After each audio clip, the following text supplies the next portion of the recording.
Hello मेरे प्यारे दोस्तों, आप सभी को मेरे यूट्यूब चैनल कहानी का खजाना में स्वागत करती हूँ। आई होप आप सभी लोग खुश होंगे, स्वस्थ होंगे। चलिए दोस्तों, आज आप सबको मैं एक नई कहानी सुनाती हूँ। मेरा नाम अजय है और मैं भोपाल का रहने वाला हूँ। मेरी हाइट लगभग 5 फुट 11 इंच है और मेरा शरीर बहुत ही आकर्षक है। मेरी हाइट और बॉडी देखकर लड़कियाँ बहुत ही प्रभावित हो जाती हैं और इससे मुझे बड़ा आत्मविश्वास मिलता है। मुझे एक लड़की से गहरा प्यार हो गया जिसका नाम अलका है। वो एक विधवा थी लेकिन थी बहुत ही खूबसूरत। उसकी आंखों में एक अनकही कहानी छिपी थी। वो देखने में बेहद ही खूबसूरत है। उसकी निगाहें मेरे दिल में कब्जा किए बैठी थी।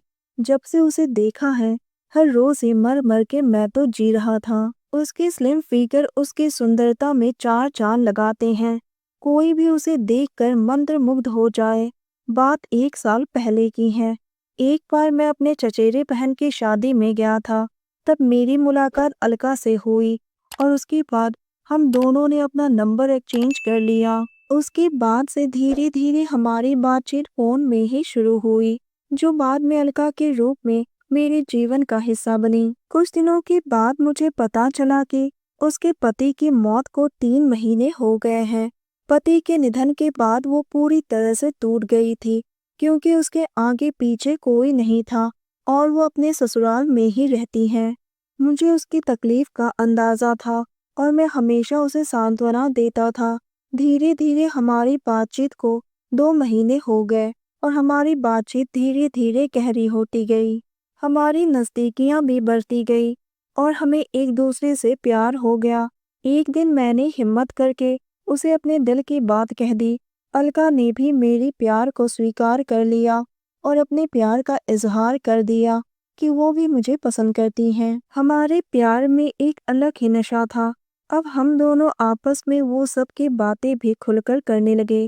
कुछ दिनों के बाद वो मुझसे मिलने के लिए मेरे शहर में आई। दोस्तों, चैनल पर नए आए हैं तो इस वीडियो को एक लाइक करें और चैनल को एक सब्सक्राइब करें ताकि ऐसी ही कहानियाँ आप सभी को मिलती रहें। हम दोनों एक दूसरे से मिले और साथ में खाना खाया। हम दोनों एक दूसरे के करीब भी आए और एक दूसरे के होठों को चूमकर अभिवादन भी किया। मेरा मन था कि मैं उसके साथ वो सब में आगे बढ़ूं। वो भी ऐसा ही चाहती थी, लेकिन वो घर में झूठ बोलकर मुझसे मिलने आई थी, तो उसे जल्दी ही घर वापस जाना था। लेकिन उसने वादा किया कि अगली बार जब वो आएगी तो जरूर मेरे साथ अपना कीमती समय बिताएगी। मैंने कहा ठीक है, जब तुम चाहो तब मैं तुम्हें पाना चाहूंगा। वो मुस्कुरा दी और कहा कि अजय, तुमने मुझे समझा, इसके लिए तुम्हारा बहुत बहुत शुक्रिया। उसके बाद वो अपने घर चली गई।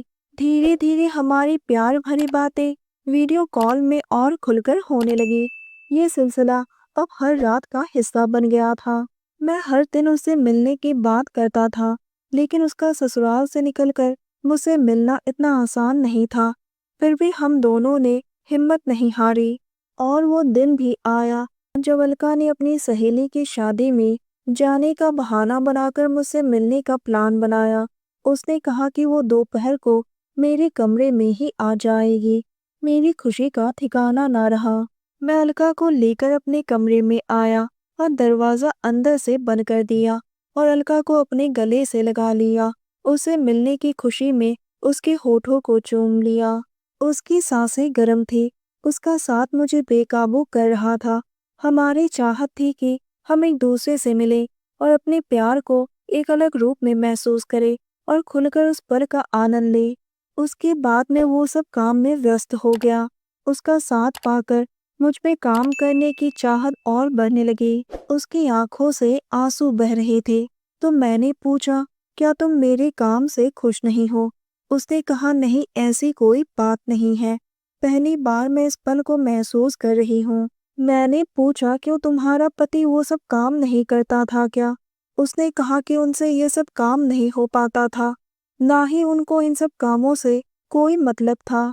उसकी मीठी सिसकारियां बता रही थी कि वो मेरे काम से बहुत ही खुश है। उसका साथ पाकर मुझे अनोखा आनंद मिला। 2 घंटे के बाद अलका अपनी सहेली की शादी में चली गई और बीच बीच में वो मुझसे मिलने आज भी आती रहती हैं। दोस्तों, आप सबने अपना कीमती समय निकाल कर इस वीडियो को सुना। इसके लिए आप सभी को धन्यवाद करती हूँ। धन्यवाद दोस्तों।